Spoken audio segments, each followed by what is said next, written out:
Bonjour Grand JD, j'espère que tu vas bien. Voilà une petite vidéo. Je l'ai vue avant d'aller au travail. La caméra est sur une descente de la gouttière de mon garage.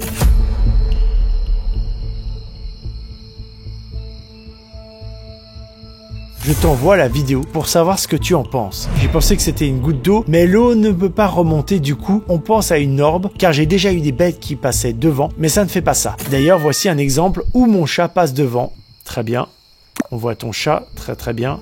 Et voici la fameuse orbe.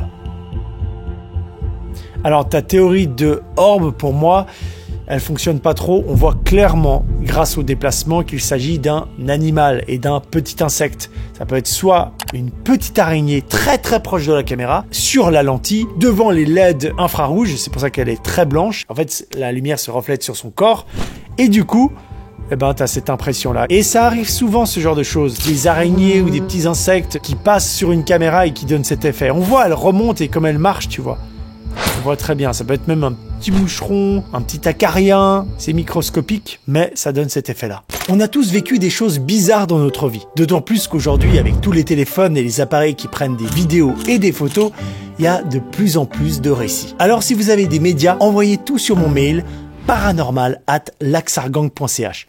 Envoyez tout directement dans le mail. Vous pouvez mettre vos photos et vos vidéos avec l'anecdote et le maximum d'informations, ou alors utiliser des sites comme Swiss Transfer ou Dropbox ou WeTransfer, vous les connaissez. Toutes vos photos et vidéos et documents seront anonymes, floutés, etc. Vous inquiétez pas pour ça. Donnez-moi les originaux. Vous ne touchez à rien, sinon je vais voir qu'ils sont trafiqués. Envoyez-moi vos expériences, j'ai hâte. Pour cet épisode, j'ai épluché plus de 500 mails. Et franchement, c'était un vrai régal. Parmi tous ces messages, j'ai trouvé des pépites incroyables. Et justement, on va enchaîner avec la suite. Faut que je parle un truc, pardon. Oh, merci. C'est exactement ce qu'il me fallait. Une gourde Air Up. Avant qu'on commence, on va parler de notre sponsor, Air Up. Les fameuses gourdes qui n'hésitent pas à employer de la sorcellerie pour bien vous hydrater. Parce qu'avec Air Up, vous avez l'impression de boire une eau aromatisée alors que vous ne buvez que de l'eau. Vous connaissez, c'est grâce au capteur olfactif présent dans notre bouche. Pour que la magie opère, choisissez un goût, placez votre pod en haut de la gourde et ça y est, la magie peut opérer. Vous avez l'impression de boire de l'eau parfumée. Ils ont tout plein de goûts et évidemment tout plein de gourdes aussi, allant de la Gen 2 jusqu'à celle-là, la Rustil, ma gamme favorite en inox. Si vous êtes accro aux boissons sucrées, grâce à Air Up, vous allez pouvoir vous hydrater sainement. Je crois que le goût à Ice Tea Pêche est devenu mon préféré. Et avec mon code, vous avez 10% de réduction sur tout le site Air Up, hors édition Batman, pendant un mois. Mon code, attends, je l'avais mis quelque part par là.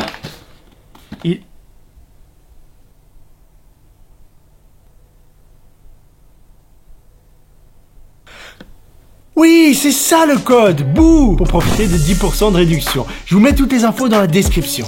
Merci beaucoup Air Up, et maintenant, nous on y retourne. Salut JD, je ne sais pas si tu comptes faire d'autres épisodes de la série, mais j'envoie tout de même cette photo. Elle ne vient ni de moi, ni de quelqu'un que je connais, mais je la trouvais vraiment intéressante. À voir ensuite si c'est une retouche ou non. Effectivement, en zoomant en bas à gauche, entre les deux femmes, on peut voir quelque chose. On pourrait penser à de la pareidolie, mais le nez et la bouche sont quand même super dessinés. Et il ne semble pas vraiment y avoir de la place pour que quelqu'un se tienne là. C'est très bizarre. Effectivement, on voit clairement un visage et un nez. Alors, est-ce que c'est un bug de la photo avec la personne à gauche, une sorte de surimpression à cause d'un mouvement, etc. Je sais pas, c'est très dur à dire. Et en plus de ça, on voit que la photo est pas de très bonne qualité. D'autant plus qu'elle est déjà traitée, il y a un traitement dessus, comme en effet Insta ou Hispanatic. Vous vous souvenez de cette application ? Hispanatic, je crois que ça s'appelait. C'était la mode à l'époque. Bref, peu importe, c'est pas la photo d'origine. Pour moi, elle est déjà retouchée, elle est inutilisable, mais intéressante quand même. Donc difficile à dire, mais effectivement, on voit tous un visage sur cette photo. Hello le grand JD. Alors tout d'abord, j'adore ce que tu fais et c'est toujours un plaisir de voir tes vidéos. Merci beaucoup. Mais je me souviens, ce cas-là, tu me l'as envoyé, je pense, mais j'en sais rien. Il me semble l'avoir vu plusieurs fois, donc cette fois-ci, je le prends. C'est donc une photo que j'ai prise moi-même à l'âge de 10-12 ans. J'en ai 26 aujourd'hui. Elle a été prise avec un appareil photo jetable. À l'époque, mes parents m'en achetaient toujours un pour les vacances. Cela nous permettait de jouer les photographes et en même temps d'avoir des souvenirs. Donc cet été-là, nous allons en Pologne voir la famille dans un vieil immeuble qui a été un peu rénové, mais qui a survécu à la guerre et au bombardement. Pendant que les adultes discutaient dans le salon, on s'ennuyait vraiment. Quelle meilleure bêtise que d'aller dans la chambre de grand-mère alors qu'elle nous a interdit d'y aller. La photo a été prise 10 secondes après qu'on ait sauté sur le lit comme des dingues. Donc mon frère, mon cousin qui pose et moi-même qui prend la photo. Nous étions que 3 dans la pièce, pas un enfant de plus. Tu le verras de toute façon assez rapidement. Il y a un 4e enfant. Cette personne, je ne la connais pas. Personne ne la connaît. Et comme je l'ai dit, nous étions que 3. Ah, effectivement. Il y a une 3e personne sur le lit qui fait très peur, qui a un peu les yeux en plus illuminés par le flash. Avec ma famille, on a essayé de chercher qui, quoi, comment cela pourrait être. Ma mère dit que c'est un extraterrestre. Moi, je vois un enfant dans une blouse d'hôpital. Je ne me rappelle pas avoir senti un mal-être ou une quelconque ambiance bizarre. Vous êtes d'accord avec moi, et je pense que toi tu seras d'accord. L'ambiance est assez particulière quand même. On a un crucifix, on a de la vieille tapisserie, on voit qu'on est dans une ancienne chambre de grand-mère. L'ambiance participe à la création de ce mythe. Alors effectivement, quand on zoome sur cet enfant, c'est bizarre. Il est très bizarre, il est allongé sur le lit comme ça derrière. En plus, il y a une poussière qui fait en mode orbe juste à côté de lui là. Je te crois dans ton discours et dans ton récit, mais il y a un détail qui me paraît un peu bizarre, c'est que les yeux de cet humanoïde sont légèrement éclairés par le flash. Ils réfléchissent à cause du flash. Donc si ses yeux réfléchissent, c'est qu'il était bien dans la pièce. Un humanoïde, mais présent en chair et en os. Salut JD, je viens d'enregistrer une vidéo avec un bruit vraiment étrange et je te l'envoie pour que tu puisses l'analyser.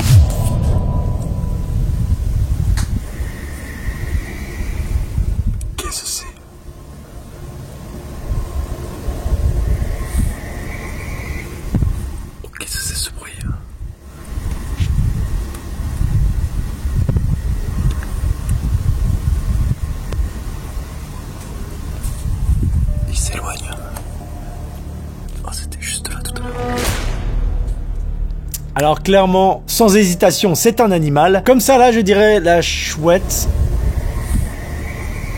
En tout cas, c'est un rapace nocturne, ça c'est sûr. Maintenant, il va falloir définir quelle espèce exactement. J'ai envie de dire la chouette effraie. On va regarder sur YouTube. Est-ce que Marie Wild n'aurait pas fait un épisode sur la chouette effraie? Elle a fait un épisode dessus, effectivement. Aujourd'hui, je vous emmène découvrir une espèce que j'ai dans les mains. Il s'agit de la chouette effraie.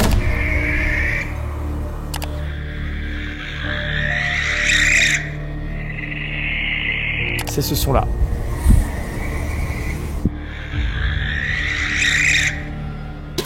Et oui, c'est ce son-là. Je me permets de te partager une expérience que j'ai vécue en 2014 à la naissance de mon fils. J'avais pris énormément de photos avec mon réflexe. C'est comme ça que je suis tombé sur la photo originale que je te joins. Si tu zoomes dans son œil droit, donc à gauche sur la photo, j'y ai vu un petit gris. De façon très nette, avec son crâne proéminent, ses 2 petits yeux en amande, lever sa main devant son visage, probablement pour examiner quelque chose. Il s'agit clairement d'un cas de pareidolie, mais bien flippant sur le coup. Ah oui, effectivement, quand tu zoomes, on voit donc le crâne ici, les 2 yeux, le nez ou une sorte de bouche, mais on va dire le nez, et là on voit sa main. C'est marrant parce que en réalité, je pense que toi t'es là avec ton appareil photo, ça doit être l'objectif, ça doit être des trucs derrière toi, et la lumière du bloc ou de la pièce au plafond. Et c'est vrai que là, regardez, on voit bien le crâne et la main comme ça, c'est pas mal du tout. Merci pour le partage. Effectivement, c'est un cas de pareidolie. Bonjour Julien, j'ai une photo en ma possession depuis plusieurs années. Elle doit dater de 2013 ou 2014. Je suis curieuse de savoir ce que tu en penses, toi ou ta communauté d'ailleurs. Ok, et vous voyez ce qui va pas, c'est ici. Il y a comme une sorte de petite fille derrière eux. Mais en réalité, tout simplement, ça me rappelle clairement ce qu'on a déjà vu, c'est une statue. Bah oui, ça c'est une statue. Lors du dernier épisode, on a eu un cas assez particulier. Quelqu'un avait pris une photo d'une grande personne, plus grande que la moyenne dans une foule à Paris dans le métro, qui dépassait tout le monde, on aurait dit peut-être le Slenderman. Les photos étaient réelles, j'avais pu le vérifier, rien n'avait été truqué. Aujourd'hui, grâce à vous la communauté, je vous apporte une solution et un débunkage de ce cas. Bonsoir le grand JD, suite au visionnage des expériences paranormales de mes abonnés, c'est génial, il y a tout le monde qui regarde, ça me plaît beaucoup. Je te joins 3 vidéos que j'ai prises à Châtelet, dans le couloir entre le RER et la ligne 11 en janvier 2017. On y voit les personnes marcher sur les emplacements entre les escalators afin de pouvoir aller plus vite. Donc pour moi, c'est seulement une personne qui marche en hauteur. D'ailleurs, quand j'ai vu la photo, à première vue, je ne voyais pas le problème. Désolé pour la qualité, c'est pris avec Snapchat en 2017 avec un vieux Samsung. Merci pour tes vidéos et toi, merci pour ce débunkage en parfaite harmonie avec ce que j'aime faire. Ça veut rien dire ce que j'ai dit, mais t'as compris. C'est trop bien d'avoir une finalité à chaque fois sur ce genre de choses. Salut le grand JD, j'étais en train de promener mon chien avec ma copine quand tout à coup, j'ai vu cet objet dans le ciel qui m'a paru bizarre. Mais c'est la forme d'une soucoupe volante. Mais non, c'est un avion. C'est un avion bizarre. En plus, il fait 0 traînée et tout. Mais attends, mais c'est une soucoupe. T'as vu le bruit que ça fait? C'est très étrange, c'est très bizarre. Au début j'étais un peu intrigué, genre c'est bizarre leur truc. Mais en réalité si tu regardes bien, je pense bel et bien qu'il s'agit évidemment d'un avion. C'est un avion un peu sur le côté, toi qui est en train de tourner comme ça. On entend d'ailleurs le bruit typique des avions, donc c'est un avion. C'est un avion bizarre. C'est trop beau. Il faut qu'on parle d'un cas, un mystère très particulier. Je reçois régulièrement ce genre de choses avec 2 visages. La caméra du téléphone détecte 2 visages. Comment c'est possible? Est-ce qu'il y a un ingénieur chez Apple? Est-ce qu'il y a un ingénieur chez Android qui peut peut-être nous donner des tips et nous expliquer comment ça fonctionne? Là, pourquoi il détecte une 2e personne sur cette photo? Et j'ai pas la réponse. Honnêtement, c'est très bizarre que l'algorithme ou l'ordinateur qui travaille derrière se dise il y a un être humain. Je suis désolé, il n'y a pas d'être humain derrière là. À quel moment il y a un être humain? C'est très étrange. Et ça, j'en reçois vraiment beaucoup. Donc si vous avez une idée, vous avez la solution technique, on est tous intéressés. Salut JD. Bon, je t'ai contacté depuis longtemps sur les commentaires, mais sans succès. Eh bien parce que c'est sur cette adresse mail qu'il faut me contacter pour cette thématique-là. Pas dans les commentaires, je les vois pas. T'as filmé un truc bizarre à Toulouse. Ok, donc il y a des oiseaux déjà, comme ça, il y a un truc qui brille étrangement. Ah ouais, j'avoue, c'est bizarre. Alors, est-ce que c'est un satellite qui tourne ses pales? Vous savez, le satellite qui tourne des pales avec des panneaux solaires et ça fait refléter. Non, parce que là, il reste assez longtemps, je crois. Ça clignote 2 fois. Tu vois, ça reste pas. Ah, 3 fois. 4 fois. Non, ça clignote plusieurs fois. Ah ouais, bizarre. Ou alors, attends, j'ai une théorie. Est-ce que devant toi, il y avait une vitre? Est-ce que t'es pas à l'intérieur et c'est une lumière ou quelque chose qui s'allume dedans et qui reflète sur la vitre devant toi? J'essaye pas à tout prix de trouver une solution, mais il faut un petit peu éliminer les possibilités. Ça fait vraiment reflet de vitre un peu quand je vois comme ça. À toi de me dire en fait. J'étais en train de prendre en photo une grue couronnée que j'ai pris au zoo dans un enclos en plein air. Je précise que les oiseaux de cet enclos ne peuvent pas voler. Sur l'instant, je n'ai rien vu, mais c'est en voulant retoucher un peu mes photos plus tard pour avoir un joli rendu que j'ai vu sur une d'entre elles une masse dans le ciel.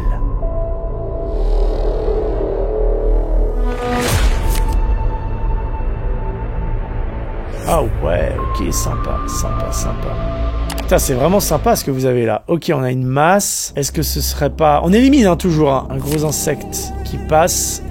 Une cétoine dorée, ce genre de coléoptère, c'est pas impossible que ça donne cette couleur avec le reflet de la lumière. Ça peut être vert, tu vois. Ou alors un oiseau. Peut-être un oiseau avec les ailes refermées. Bizarre quand même l'oiseau. Hein. Alors moi je dirais soit un oiseau, soit un insecte. Basique. Et vous? J'ai une photo à te partager, c'est une photo prise par une amie à l'endroit où on travaille, dans un EHPAD. Elle prenait sa pause avec une autre collègue et ils ont trouvé amusant les voitures rouges garées. Et en voyant de plus près, on peut voir une silhouette dans la voiture au milieu.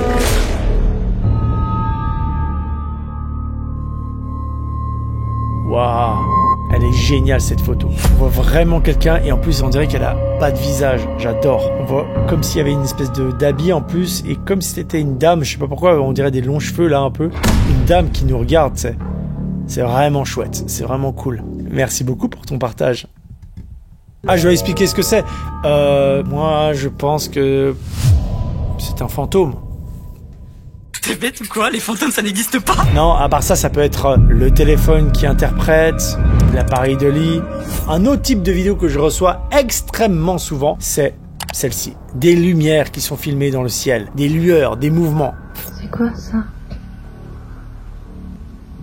Je vais péter un plomb là. En fait, ce genre de choses, moi aussi je l'ai filmé. Ça, c'est une vidéo que j'ai filmée moi. Très souvent, c'est soit une fête foraine, soit une discothèque, soit un événement en plein air qui projette. On voit bien là qu'il y a des projecteurs, tu vois, et avec la brume, les nuages, et ben ça se reflète dans le ciel tout simplement.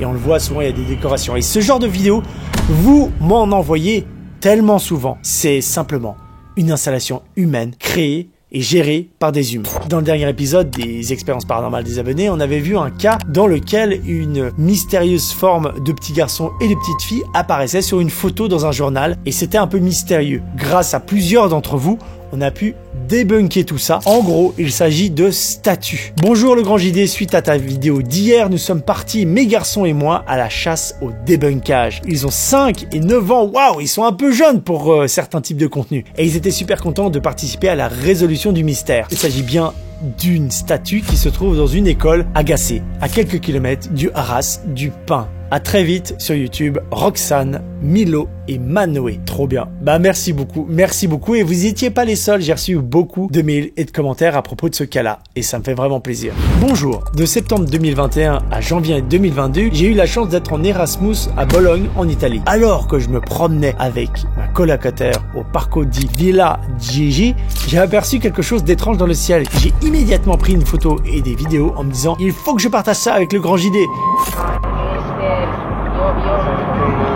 Non ci avvertirei mai da sola, però nei momenti di autolesionismo fotasico. L'objet en question semblait voler dans le ciel comme porté par le vent, mais pas tout à fait, et ça ne ressemblait pas à un drone. Pour moi, c'est un ballon qui part, tu vois, on le voit à sa forme. Ouais, ça se voit, la façon dont il se déplace dans l'air et tout. C'est un ballon qu'un enfant a lâché, pas de doute là-dessus. Tu veux un ballon aussi, Georgie? Salut JD, bonne année et j'espère que tu vas bien. Ouais, ces messages ils datent d'il y a 6 mois. Cet été, j'ai décidé de partir en randonnée avec 2 de mes amis sur le sentier des Caps de Charlevoix, au Québec. C'est pas toujours facile de découvrir tous ces noms à travers le monde. Vous voyagez beaucoup, ça fait plaisir. Nous avons vu un refuge complètement vide et nous avons donc décidé de nous installer à l'intérieur. Il est important de noter que ce refuge fonctionne donc avec des réservations. Puisque personne ne s'était présenté, nous sommes montés pour dormir au 2e étage. Au beau milieu de la nuit, je me réveille en tremblant à cause de la température qui avait chuté. C'est à ce moment-là que je réalise que quelque chose tourne pas rond. Depuis le 2e étage, j'entends quelqu'un ou quelque chose tambouriner les murs du refuge.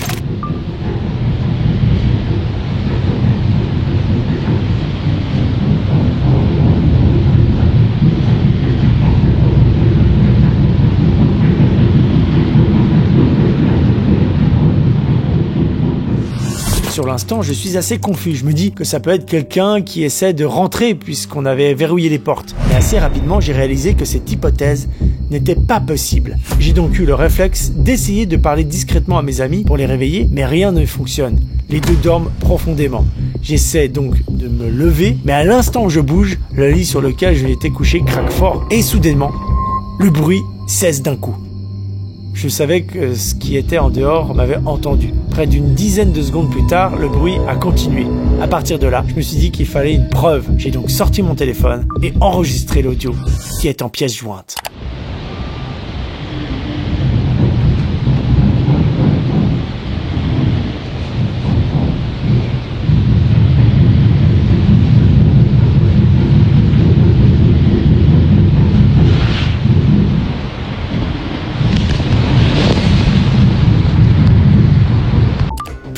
C'est tellement bien.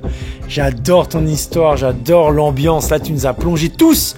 On écoutait attentivement ton audio après ton récit, c'était trop bien. Ça me fait penser un peu à la série Calls de Timothée Hochet, là, qui est incroyable. Tout basé sur le son avec les ambiances. Tu pars plus dans l'imaginaire quand t'entends que des choses vocales. Bref, t'as passé une mauvaise nuit, t'as enregistré un son très étrange. Il faut ensuite savoir que ce bruit n'a pas arrêté de la nuit. Mais je me rappelle très clairement avoir eu l'impression que le bruit ne provenait pas d'une seule et unique source. Comme si le bruit se déplaçait à l'étage en dessous. Ton histoire m'a tellement intéressé, je me suis amusé à retrouver le refuge pour avoir plus d'informations et de détails. Parce que, encore une fois, je vous le dis, c'est généralement assez dur de trouver tout de suite une conclusion, surtout sur ce genre de cas avec un seul audio, on n'a pas tous les éléments. Du coup, j'ai retrouvé ton refuge et je voulais m'assurer d'un truc, parce que ton bruit m'a fait penser à quelque chose. Je voulais voir s'il n'y avait pas l'eau courante, parce que ton bruit, directement, il m'a fait penser à un sèche-linge, tu sais, un tambour qui tape.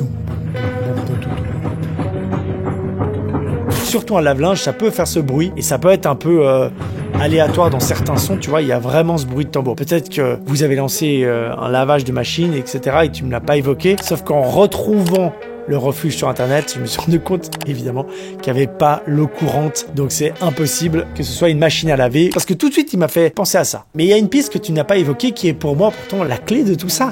Tu es au Québec, en pleine nature, dans un refuge. Bah, la piste animale. C'est clairement un animal.